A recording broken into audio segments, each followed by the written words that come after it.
Well, this is the first in a series of videos in which we will be covering the animal kingdom.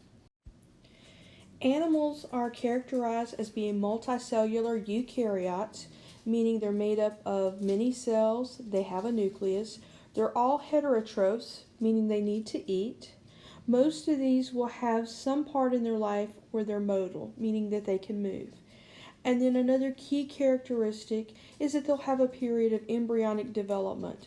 And so they're going to have layers of tissue that form, meaning our animals are going to be more well developed than some of our other kingdoms that we've looked at.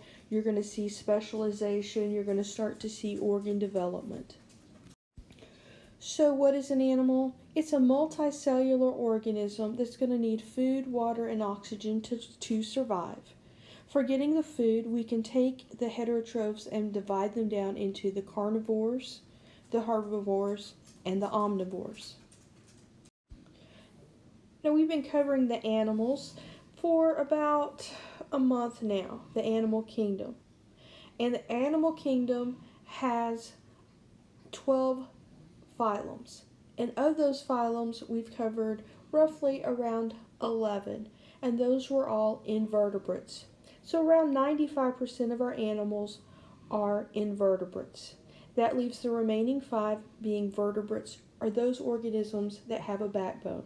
Now as we continue, remember we're in the animal kingdom, we are in the Phylum Chordata. Vertebrata is a subphylum, and our vertebrates that belong in this subphylum are those that have a backbone.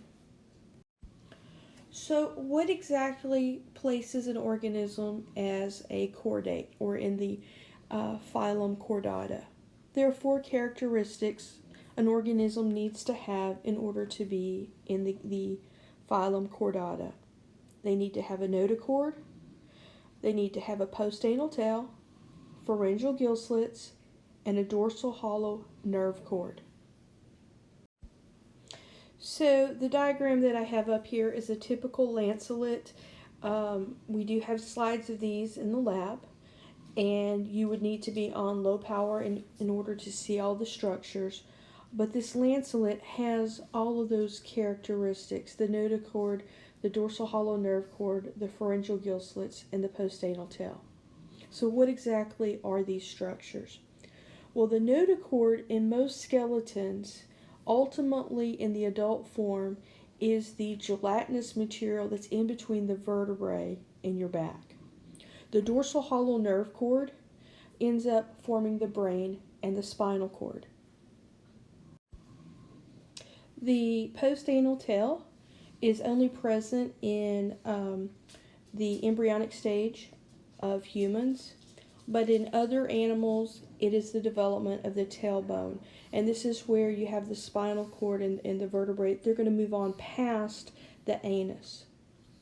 The pharyngeal gill slits, when we look at the pharyngeal gill slits, if you'll remember, these are the remnants of the development of the inner ear and the pharynx, and they are not in any way associated with actual gill formations.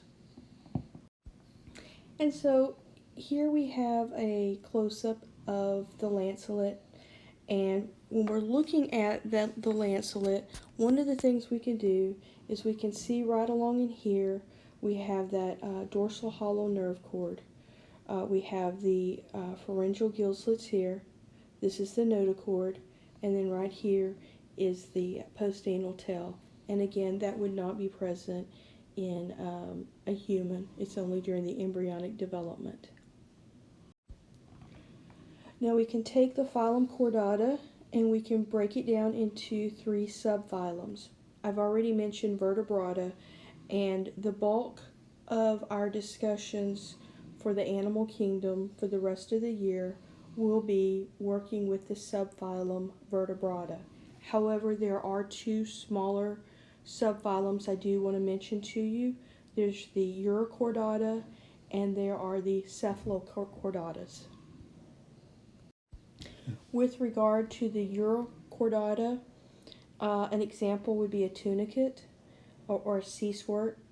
These are going to be sponge-like filter feeders They don't move. They're sessile most of their life. You're going to find these in the marine environment.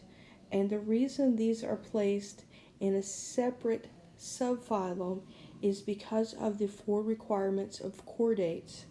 These only have one. They only have the gill slits. They're missing the other three. So that's why they're placed in the subphylum Yura Chordata, but because they have that one chordate characteristic, they are going to be listed as chordates. With the subphylum Cephalochordata, and you'll notice that right here it says phylum, that's subphylum.